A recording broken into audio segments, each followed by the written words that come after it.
You probably can't see me right there, but it's all good. Depends. Like I said, outfit check. This, you can probably see me now, full body. LJD, Let's Just Dance, your host of the new podcast, episode 2. You already know. Aloha, everybody. Your boy, LJD, Let's Just Dance. Welcome to the podcast, episode 2. Open heart, open mind podcast all the time. That's right. Open heart, open mind all the time. New podcast. You already know. This is episode 2 coming at you. Episode 2. So, what I have decided to do for episode 2 is to just talk about kind of how I made it here, where I'm at. Because, I live in Palm Springs, California. And it has been a very, very roller coaster for, say, life. Journey, experience, chapters, you know what I mean? All that, you know what I mean? Because it's life. We go through that. Different chapters, different life lessons, and it's really how you go through it and how you learn from it, grow with it, grow from it, you know what I mean? And it really comes down to if it's going to break you or make you. Like they say, break you or make you. But yeah, so 2017. 2017 is the year that I moved here to Palm Springs, California.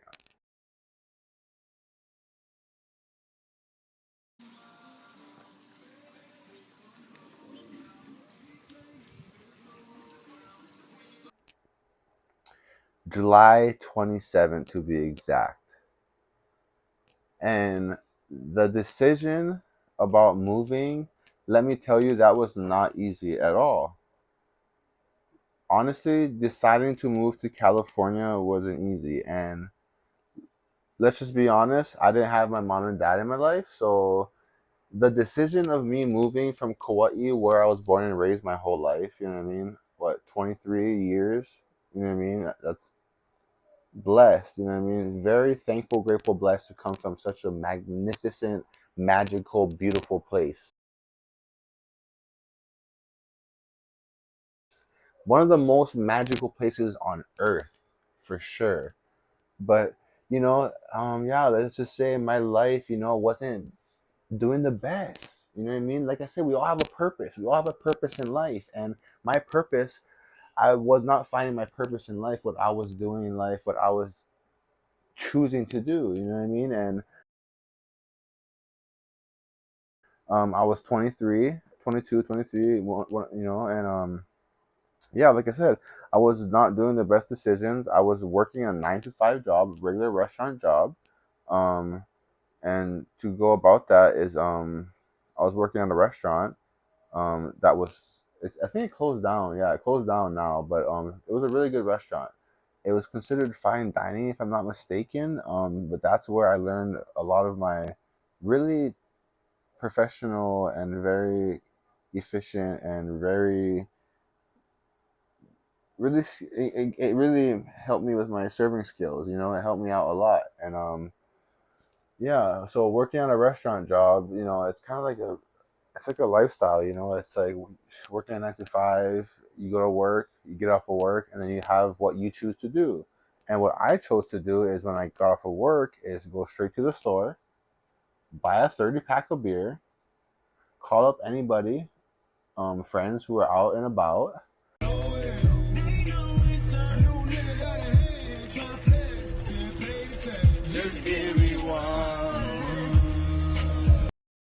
and check out to see what different scenes and what bars, what you could go to and see. I mean, the bar scene on Kauai isn't the best. There's only a few bars you can go to. I mean, let's be realistic. There needs to be a better nightlife on Kauai, and it doesn't have to be about drinking.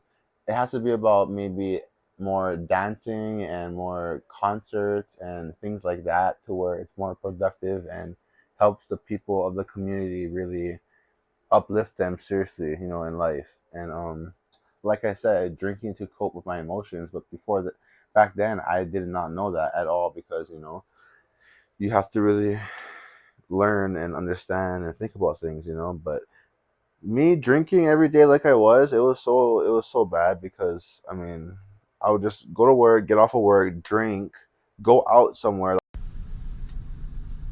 Cut the bullshit, okay?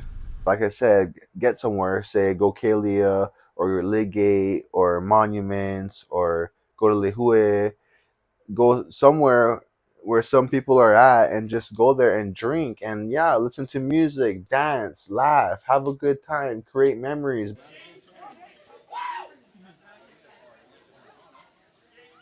That is fucking awesome! But it's the same type of stuff that's kind of all we know and that's all we've seen, that's what people do back home, and it's a lifestyle, but that's where different things are being broken down and understand and uplifted, and the mentality is being different. But and let's just talk about this too. I didn't have my license. I didn't even have my license. I had a state ID, so I wasn't driving. Oh. I would call someone up, and of course, anybody that I mean, free alcohol. So I'd be like, "Oh, I have a 30 rack of beer. I have a bottle of hards. That's what we call it, bottle of liquor." And I would call anybody up, and anybody they pick me up. Boom, we'd go somewhere, hang out, and yeah. So that would just lead to just going somewhere, having a good time, and let's just be honest. Some people drink. We all don't know our limits. Some of us do know our limits. Some of us are really responsible when it comes to drinking. That's what it comes down to: responsible drinking, being smart. And growing up in Hawaii, Kauai, I'm not speaking for all the islands because I don't want people to take this to offense. So I'm speaking from my own experience. Growing up on Kauai, drinking is like a lifestyle. It's like part of the culture, part of the lifestyle. Coming up, it's like you get to like 12 years old and then 13 you're around cousins or uncles and you take a sip of beer and you're like hee hee. You take a sip of beer, it's like, oh, that tastes good, oh, that's why they do it, oh, what? And you feel a little buzz or whatever. And I still remember the first time I first drank alcohol, and I was 12, and I was with a good friend of mine and the older brother, and we had Jack Daniels, and Jack Daniels with liquor. I remember taking a shot of it, and taking my first shot of it, it was like a warm feeling. But the feeling I got, to be honest with you, that it's like my body tasting the alcohol ignited the addiction of my genetics, and it's so weird because my friend that took the shot, he took the shot and his chest was burning. He was like, "Oh, why is it burning?" His older brother was telling him, "You're fine, you're fine, you're fine. It's gonna be fine."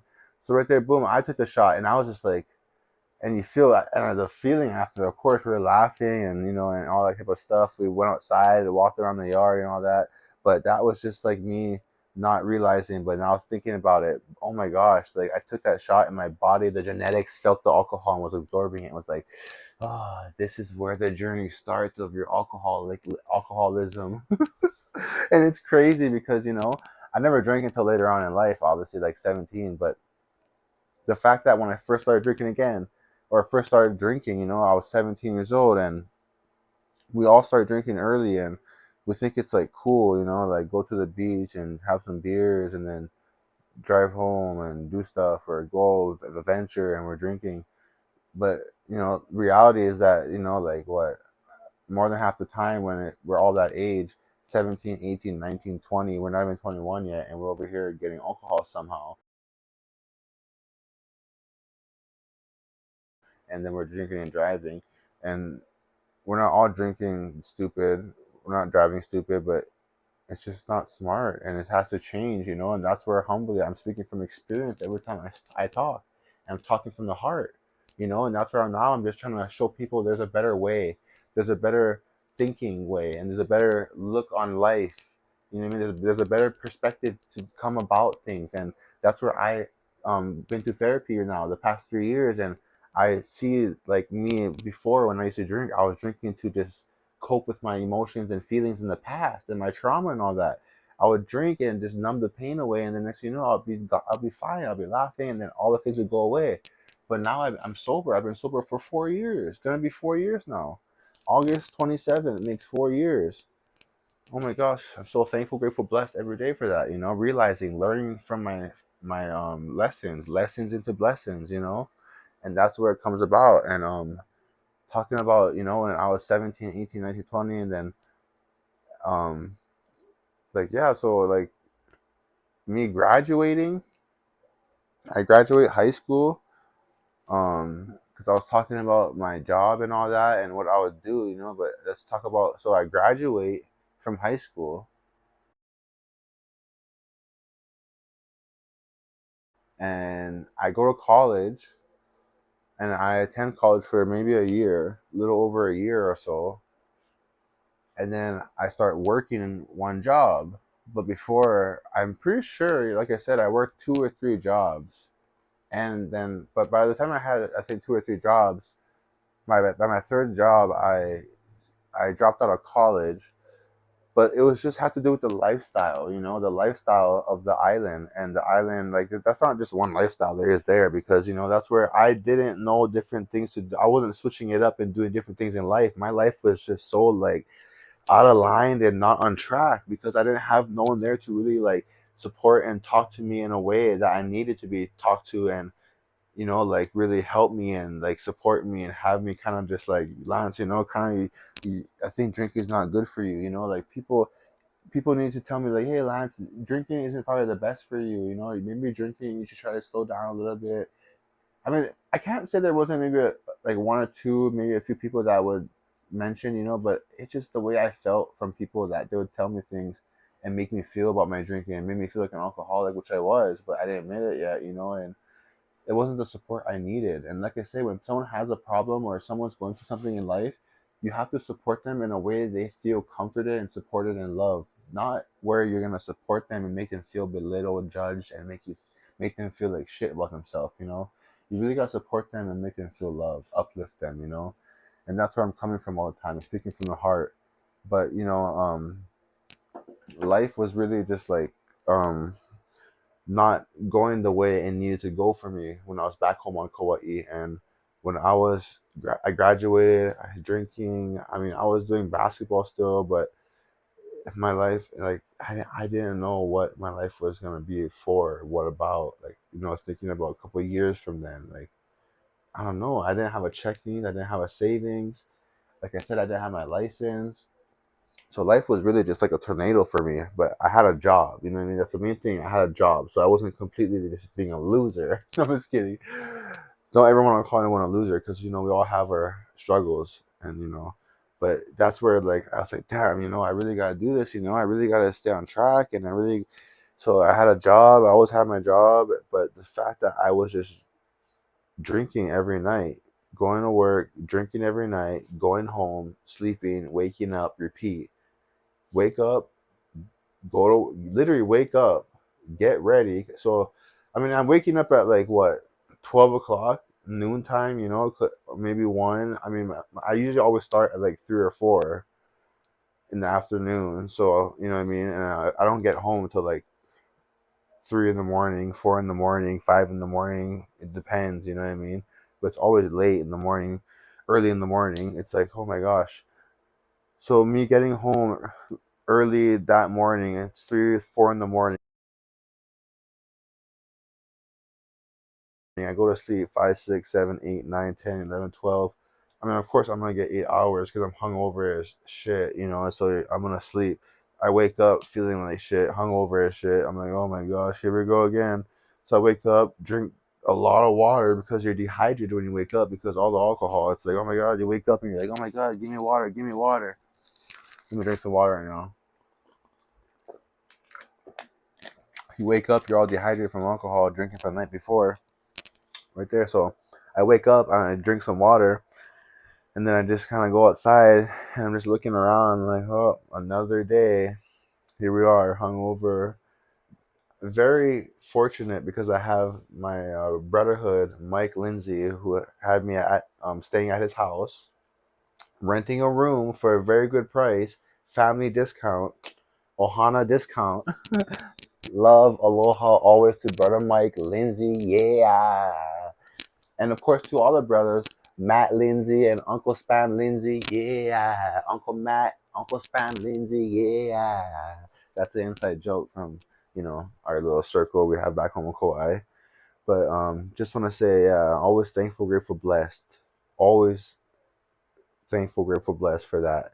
Mike was a brother from another mother that was there for me, and always had my back. And I don't blame him for the way, you know what I mean. Like I was a fucking being so idiotic and not responsible, and even at one point disrespectful to him. You know what I mean? So it's like I apologize. I'm sorry, and I know he knows I'm sorry, and he knows how much I love him, and how much I would always be there for him, and always still love him, and always be there for him. Just one call away. You already know how it goes. But so yeah, so therefore, yeah. So I would wake up. This is back home on Kauai. I would wake up from the night before. I'll be drinking. So wake up hungover, drinking water, go outside, look at the day, be like, here we are, another day again, right? And then I would just wake up. I don't think I would eat anything too. I would barely even eat anything. I would have food. Oh my gosh, I would have some type of food because my grandma would come by and like drop off food for me. My grandma, having my back. I mean, I love her and my grandma. Oh, she always had my back, and so I don't think I would barely eat anything. I might eat like I would probably eat like a cup of noodles or something, but that's about it. Maybe a fruit. I don't know. But wake up, go take a shower, go in the shower, and then I'll get ready. And then, oh my gosh, and then on top of that, if I wasn't using my grandma's car to go to work, I would call someone for a ride. And the person that would usually give me a ride would be either my brotherhood, Landon Ishida, my brother Landon, or my coworker, best friend, Ilana. Ilana was a coworker, homegirl, that would and she lived down the road, so she would just swing up the road, pick me up, and we would both go work because we would both work the same time at 4 o'clock at the same place. We both worked the same job, so it's like it worked out. Well, it worked out for some good reasons and then some bad reasons because after work we drink sometimes, and there's some stories about that too. It's like some memories forever. But so therefore, I would be at home getting ready for work. If I wasn't driving my grandma's car, I would call someone for work or have Ilana pick me up. So that was an obstacle every time, man. That's just an extra hassle. You know what I mean? Like that's where I needed to take care of my license stuff, which I was gonna be taking care of my license stuff very soon. But I was procrastinating, and you know how that goes. We all have procrastination in us. But so I didn't have my license. I didn't take care of that, so I have to get a ride to work. And believe it or not, I don't know if I can say this or not. If I should say this, because like when I mean, I don't drink anymore. I don't drink anymore. I'm 4 years sober. But back then, I would drink a beer before work. I would drink a beer before work because it would just calm me down. It was so bad. That's where you know you're an alcoholic. I would drink a beer before work. It would calm me down.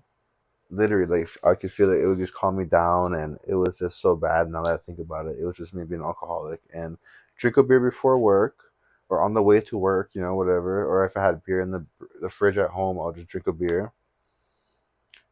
Go to work. Go to work from 4 to 5, 6, 7, 8, 9, 10, 11. Well, yeah, we close at 8:10 or whatever. But um, so I go to work 4 to whatever time I'll get off of work, 10 o'clock. But always know, even our manager knew, our boss, always gotta get the beer. Always gotta get the beer because they stopped selling alcohol at 10:55 or 11 or something like that, or 10:30. I forget when back home in Kauai when they stopped selling alcohol. Cause out here, bro, I think out here they stopped selling alcohol at like, is it 12 or is it 2? I don't know. I forget. But talking about boom, drinking a beer before work, going to work. working from 4 o'clock to 10 or 11 o'clock, but always having to get the beer when I get off work, or if I'm not getting off of work, whatever. So get off of work, get the beer at the store. The store is right across the street. You know what I mean? It's Kauai, so it's small, but nah. But luckily, I had the store right across the street. Go to the store, get the beer, and then of course, call someone up. Like I said, call someone up. Go to a different scene. Go to a different bar and do the same shit different day. Same shit different day. Same shit different day. That's what I used to say a lot, and that's what we say. That's the same back home. Same shit different day. But that's where it's not good to say that, because think about it. Same shit different day, but it's not always good to do the same exact shit different day. It You have to switch up a little bit at a time, because when something's not, when your life's not elevating and not going the way you want it to go in a way, you have to change a little bit out of your life and out of your routine. And once you do that, you'll start noticing something. Oh my gosh, whoa, blessings, more is happening. Where is this coming from? You know what I mean? You can't always expect so much from the universe, from God, from whoever you believe. You can't expect all this and not put in work. You gotta put in the work. You gotta put in the work. You know what I'm saying? You gotta put in the work. But yeah, yeah, that's what you gotta do. Is put in the work, and then when you put in the work, you see that elevate, level up. You know what I mean? And yeah, talking about all that, you know what I mean? About when I was on KAUA'i back in 2017, I was going to work after dropping out of college. My other jobs I had went down to one job, and like I said, I would have a same routine: go to work, get off of work, go do a different party, bar, whatever it may have been. Look at this fucking Lance, what the fuck are you doing, Lance? He's peeing. Lance, pissing. Oh, I see it. And that was not working out for me. That was not the life that I wanted, because ever since I was like 10, I knew that I always wanted to see more. I always wanted to see more in life. I don't know what it was, but I know because my life wasn't the best life at all, so I was at someone, at my house with my grandma and doing whatever life I could do. And I had sports, of course. Sports was one thing that kept me very on track and in control. And basketball was one of my passions that I really loved, and that always kept me going and kept me good and kept me out of trouble and kept me to be a good student and all that in life, and a good person, and therefore when I was back home, it's like the life that I was living was just like not gonna go anywhere. And let's just say, every time that when I got home from a drunk night, a faded night, I was so faded. I mean, it's so terrible, disrespectful, especially going home and especially being with people that I'm with. Most of them are fucked and faded too, or you know what I mean? And oh my gosh, so unresponsible. And that's where it's just like, people are like, yeah, we're young. We're only young once. It's like, yeah, but we only have one life. We only have one life, so let's be a little bit more wiser, a little bit more smarter about the decisions. You know what I mean? But responsibility. But that's where every time, every night going home, I would get home. I would be stumbling in the house, taking a shower, crying, crying, and therefore that's where I wasn't out of the closet yet, and I was back home drinking. And I think I kind of was. I think I did tell somebody, but still, I was just praying and I was crying and asking the universe in the shower, drunk, faded. I mean, every time, every night, I was just saying, please, I'm so unhappy. I'm so unhappy. My life is such a mess. My life is so just pathetic. My life has no meaning, no purpose. I don't know what I'm gonna do. I don't know what to do with my life. And I started just saying like I need to meet people. I need to meet anybody, anyone. I need people that I need to meet in life to help me come out the closet. I want to be happy already. I want to be myself. I want to be who I am, who I was born to be. And I just kept saying this stuff every time I would come home drunk. I would go in the shower. I would shower, and I remember just crying in the shower and just always saying this, praying and asking the universe to just meet gay people on the island. And I knew it's like it's Kauai. It's only a little bit gay people on the island, you know. And but somehow I was at work. I was working my restaurant job. I was working my restaurant job, my 9 to 5 job, and next thing you know, I was just, doing a regular evening, working, doing what I gotta do, serving up the customers, being who I gotta be, showing my personality, you know what I mean? Lance Just Dance, LJD, showing the aloha to every customer, every person that comes through the building. But then yeah, it was just one of those evenings. I was at Wahoo's. Oh, I just said the name. It's all good. My old job, they closed down. Shout out to Wahoo's. But yeah, I was at my old restaurant job. It was a regular evening, and next thing you know, I was serving. Oh, actually, no, it was a party. I think the first time we had an event. We had like a birthday event at the restaurant. We held events at the restaurant, and there was the event there that we were holding a birthday at. We're a birthday for somebody, and I had Leroy and Frank, the two people that I met back home on Kauai. Two incredible, handsome, intelligent, unique, one of a kind men. Two men that I met back home. And that was the prayer that was answered. The universe bringing them into my life because, like I said, I was desperate, I was pathetic, I was unhappy, I was on the verge. Yeah, that's where it was just a regular evening. We're hosting a birthday event and member serving these two guys and meeting Leroy and Frank at the restaurant.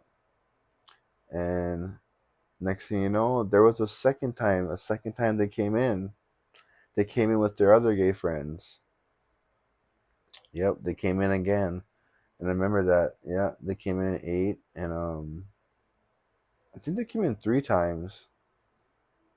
But the second time they came in, they came with two of their great friends, and I remember serving them, and I wasn't out, and I was just playing the role with all my coworkers and telling them, "Oh my gosh, I think these guys are checking me out, or I don't know if they are. So weird, blah blah blah." I was being in the closet, DL type of guy, acting straight. But yeah, I was at work and all that, and I was at work, and this was the second time they came through. They were with their gay friends, and um, they had their dinner and whatever, and cool, And um, that time, Leroy exchanged numbers or gave me his number.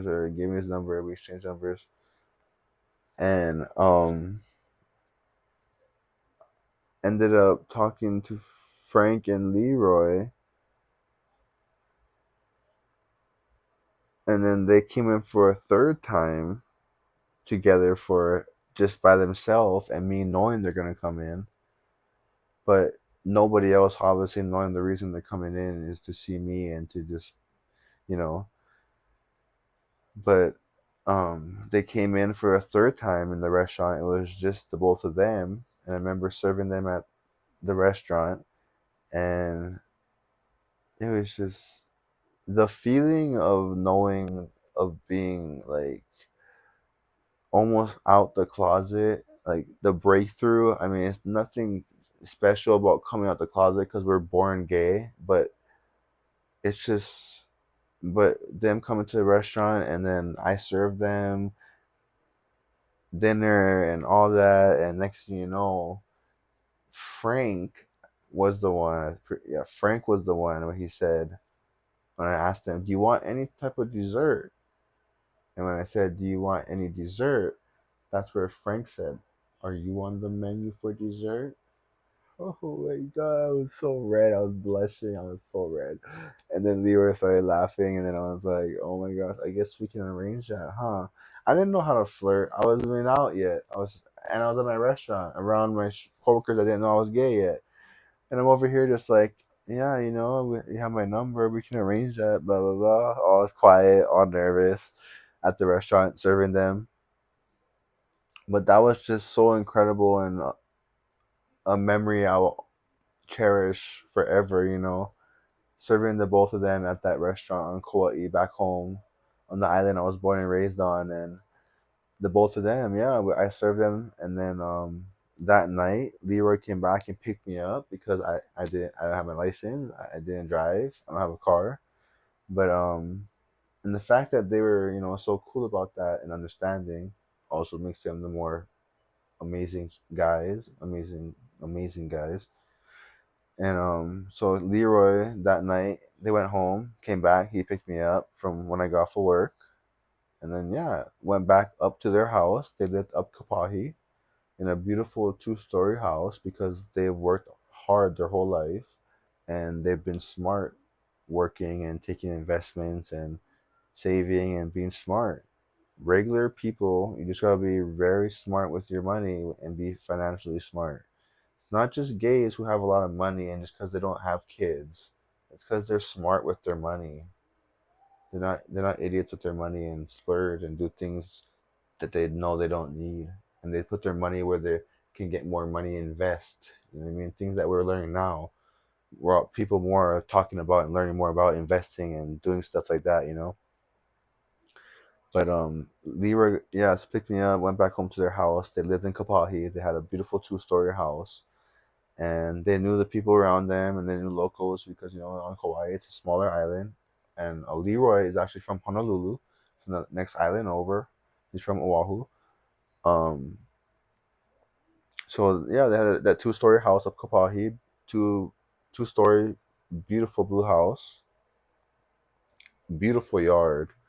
The inside, oh my, the house was amazing. Like the house is so beautiful. Like talk about like on beautifulest house on the block, on the street, in the area. You know what I'm saying? Like they have good taste. Gays have good taste. Bango. I'll put it on that. Gays have fabulous taste. Well, I can't say all gays because you know what I mean. I have taste and stuff, but you know what I mean. It all depends, but you know what I mean. Yeah, most gays have a lot of good taste and where to put things in. But yeah, their house is so beautiful, and I think I was going back to their house for like 6, 8 months, maybe a year. And yeah, that's where I was back home on Kauai, and I was just going to my job, getting off of work, and instead of going out and partying and drinking, I was going back to their house and just drinking and chilling and hanging out with them and just feeling amazing and being myself. And it wasn't even the whole idea of just us getting together and hooking up, or us getting together, or them getting together with a young guy, or me getting together with a, it was just us getting together and them understanding the situation, and just being with two older guys that are gay and out, and the universe brought us together, and it was just beautiful. And I couldn't be more thankful for how life brought them in. The universe brought them in my life, and we built a friendship and eventually a relationship. And so therefore, us hanging out for 6 to 8 months, even a year, they've had plans that where they were gonna retire, and they were gonna move to out here to the mainland. So it was just, they talked about it, and then therefore they asked me one night at their house, like, Lance, like, they know my situation, they know how it goes being young, and just life, and them being older, obviously, and just wanted to throw it out there. And they asked me if I wanted the opportunity, and they asked me if I wanted to move out here to California with them. And that was just a very, very serious opportunity. And when they asked me that, I obviously asked them to think about it. I asked them, I need to think about it, and they said that's fine, but we're gonna need to, it was like not, I can't think about it too long, obviously like a couple weeks or something, but so a couple weeks, and but that's where it came down to. It came down to I remember like having to think like about me thinking about the feeling of going with them, being in a whole different place and being in the mainland. And I've been out here before. I've been out to California before, like three, four times when I was a kid. But just really thinking about that and being like, okay, this is the opportunity. This is the opportunity that you always wanted, that you always talked about. You always said when I was a kid, I always said I wanted more. I want to see more. I know I'm gonna see more. I have to, I'm probably gonna live somewhere else. I'm gonna see more, and I don't know what I'm gonna do, but I always wanted that. But this is the opportunity that I knew came my way, and I was praying. Like I said, I was in the shower. I was praying and asking, and the universe brought them and this opportunity in my way, and it was so scary. I was so scared. I was so scared to take this opportunity and leave my grandma. That's the main thing right there. Leave my grandma, because when I left the house that I grew up in my whole life, and we were pretty much like kicked out of our house that we lived our whole life in, she raised me in. She told me, and I had this opportunity to move to my house that I was staying at. My brother Mike, I was staying at his house, but I wanted to move with my grandma to the house that she was at up Kapahi on the property that's not the best house and situation.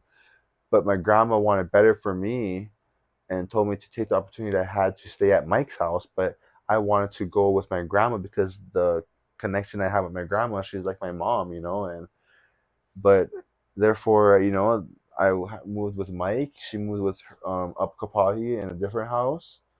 And like I said, the universe brought Leroy and Frank into my life, and I had this opportunity, and I was scared because I didn't want to leave. I didn't want to leave Kauai. I didn't want to leave my grandma, but something like always something was there that just was telling me that this is the opportunity. If you really want to see what the life that you are curious about, but you're scared of, you have to take that risk. And yeah, I just was like, yeah, this is where I'm gonna have to do it. And I was terrified, but I knew that doing it, something good was gonna come out of it. Something in my heart was telling me that, and I was like, okay. And next thing you know, I went and hung out with Leroy and Frank and told them, yeah, I wanna thank you. I wanna come with you guys. I wanna move with you guys to California, Palm Springs, California. And I was like, bro, I'm gonna do this. And bro, I told my grandma, and my grandma didn't really believe me. And then when I told her the flight is booked, I said, I'm gone, leaving on a jet plane. Don't know when I'll be back again. 7 years marks today, or this month. 7 years I've been living here. But yeah, I 2017 made that decision. Leroy and Frank gave me the opportunity. When I told my grandma, she didn't believe me, but I said the flight is booked. I'm leaving on this date, July 27th, and that was probably 2 months, 3 months. And I think it was like 6 months before, but 6 months I told her in advance. And Leroy and Frank had, they have their miles, always had their miles with their credit card, whatever, and they booked my flight. And people are gonna be like, sugar daddies, whatever. I don't care. Say what you want to say. I don't expect you to understand the whole details and story because you won't, unless I tell you. But yeah, therefore, yeah, they booked my flight, and it was 2017, and I was starting to tell people, and there were people who were just unbelievable about it because I was the one, no mom or dad, and I was doing things that wasn't the most obvious, where you're gonna see me leave the island and better my life or whatever it may be, leave Kauai. It's like people were like, "What the heck?" I was just, working a regular job, drinking, and people knew I wasn't a drinker. People knew how much I would drink, and like I did some stupid shit where, not stupid shit to people, but like I just did some stuff that was just making myself just look trash, looking ghetto and all that, and I was just, people knew I was a drinker. People knew I drank too much. People knew I drank to where I blacked out. People knew I drank too much to where it's like, oh my gosh, you know, bad reputation of drinking. But that was when I was just a mess. But yeah, the opportunity and all that, and it all came about. And next thing you know, yeah, my friends and everybody was like, oh my gosh, what? This is like so cool. You're gonna get to leave Kauai. You're going to the mainland. Like, oh my, you and I mean, I didn't know what to expect. I don't think anybody else knew what to expect. This is just a next chapter and course in life for me, and I was just so fearful and scared, but excited and thrilled about it. And talking about on my first episode I released, it's like I had a going away party, and my grandma, it's like she had a nail person, like I said, and the nail person was gay, and he'd been to Palm Springs. He has friends out here, and when he heard from her that I'm moving to Palm Springs, and he asked her and said, Palm Springs, oh, that's funny. Why Palm Springs? Because, like I said, there's a huge LGBTQ community out here in Palm Springs. But yeah, 2017, Leroy and Frank, July 27, 2017, and that opportunity was the best opportunity. Never regretted it. Never regret it till today. And then yeah, freaking let's just say 2017, that's when we lived in Rancho Mirage. We lived in a house in Rancho Mirage, and that's where Leroy and Frank purchased the house because they sold their house on Kauai. So when they sold their house on Kauai, they obviously came out here and they purchased the house in Rancho Mirage, California. So not Palm Springs. Don't get it twisted. That's two different cities. So when I first moved out here, obviously I didn't know that. I was saying Palm Springs when I first left Kauai. I left Kauai. I was saying Palm Springs, but so I got here. So the house they purchased was in Rancho Mirage, California, and it was in a gated, not gay, gated, gated, gated community. I have to say that a few times. You know what I mean? Y'all get it right. Get it right. Gated, gated community. And let me tell you, I mean, freaking, we pull up. We were driving through the desert. I'm just like, oh my gosh, Leroy's driving the Jeep. We're driving through. I'm seeing my new place, my new home. I'm like, oh my gosh, everything's just looking brand new. Everything's looking amazing. The energy is great. Pull up to the house. You enter the code. Beep. Gate opens up. I'm like, oh, this is where we're living. He looks at me. He just smiles. He just looks at me and smiles. It's like, oh, this guy. We're over here. We pulled into the freaking house. You know what I mean? And that's where I'm humbly saying this. You gotta work hard, play hard, work smart, all that. You know what I mean? And that Leroy and Frank have done that their whole life.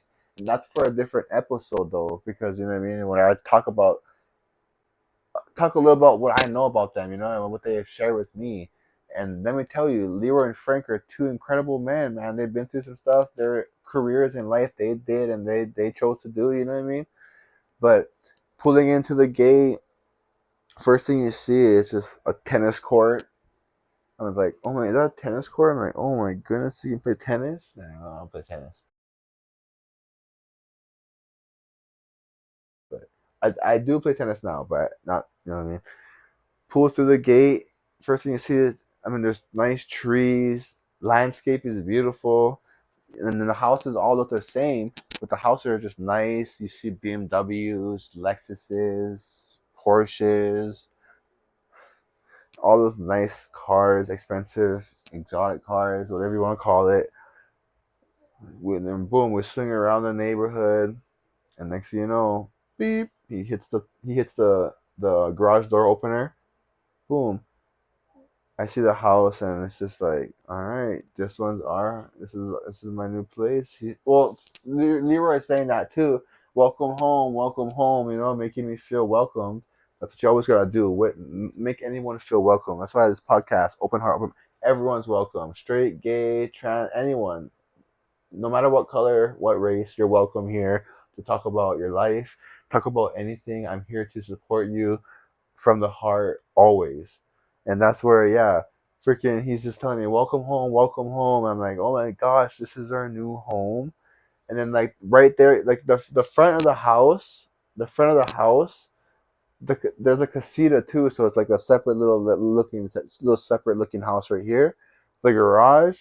I'm like, oh man, the garage door opens up, and this house, this house is amazing. Like, garage door closes, we go inside. It's a 2 bedroom, 2 bath, but full outside casita, which is, casita means, like a studio outside, house, and then, this house, and there's a pool and a jacuzzi.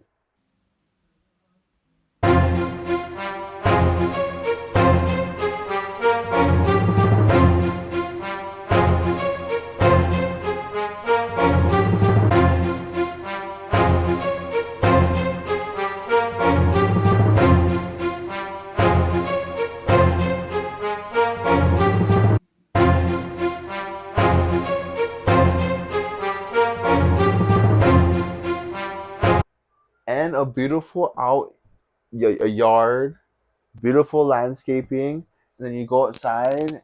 Oh my god, a fireplace. There's a fireplace too. I mean, the master bath. It was just like so incredible. Like, this house was incredible. I mean, easy. I think it was like 700,000, something like that. Humbly saying that, you know what I mean? But man, in a gated community, like, it was so cool. Jacuzzi, I mean, all that. Like, so, and I think we lived at that house. We lived at that house for like 2 years, I think. Two, three, yeah, I think we lived at the house for like 2 years. And then, so that was at Rancho Mirage, California. And that house was so beautiful, you know? And yeah, living in Rancho Mirage for 2 years, that was interesting because, I was still drinking back then. We all drank, but dealing with each other's personalities, emotions, each other, that was interesting. And we lived there for 2 years, and therefore it came down to Leroy and Frank selling their house. And after they sold the house, Frank moved back to the East Coast, and then therefore me and Leroy moved to Palm Springs into a apartment complex. And yes, questions are gonna be asked right now, or in the comments, or whatever. People are gonna ask. It's funny because Leroy and Frank were together 38 years and married 9. And me saying that Frank went to the East Coast and me and Leroy went to Palm Springs, it's like, wait, what? How is that breaking up? So that's a different episode, and an episode, maybe I'll not maybe I'll have an episode with my man Leroy, and we'll talk about that if he wants to talk about it. Different scenarios, different things about what happened, and explain a little bit, how we parted ways and what happened with the breakup with that. Because we're all in a relationship, but they've been in a relationship. We all were in a relationship, but you know what I mean. So it's so complicated, but only if you want to understand and listen, there'll be an episode about that. So from Rancho Mirage, being there 2 years, we Frank went to the East Coast. Am I getting this? I hope I'm getting this right. He went to the East Coast, And then we went to Palm Springs to the Sage apartment complex. Yeah, we went to the Sage apartment complex. And then me and Leroy moved with Sam and Emma, our two dogs. Yeah, we moved to the Sage apartment complex. And then Frank went to the East Coast. And then we lived in the Sage apartment complex, which is an apartment complex in Palm Springs. It was off of this street, right, like a main street in the city right there. And we adapted very good. That one was a one bedroom. That was a one bedroom, one bath, living room. So it wasn't as big as this one we live in now. This is a two bedroom, two bath, living room. So this one's a little bit bigger and roomy, a little bit better. But the first one we lived in was a Sage apartment complex, and that was a one bedroom, one bath, and living room apartment complex. Yeah, I'm a savage. Yeah, classy, bougie, ratchet. Yeah, sassy, moody, nasty. Yeah, acting. And that's where I was still drinking, and that's where me and Leroy were living together.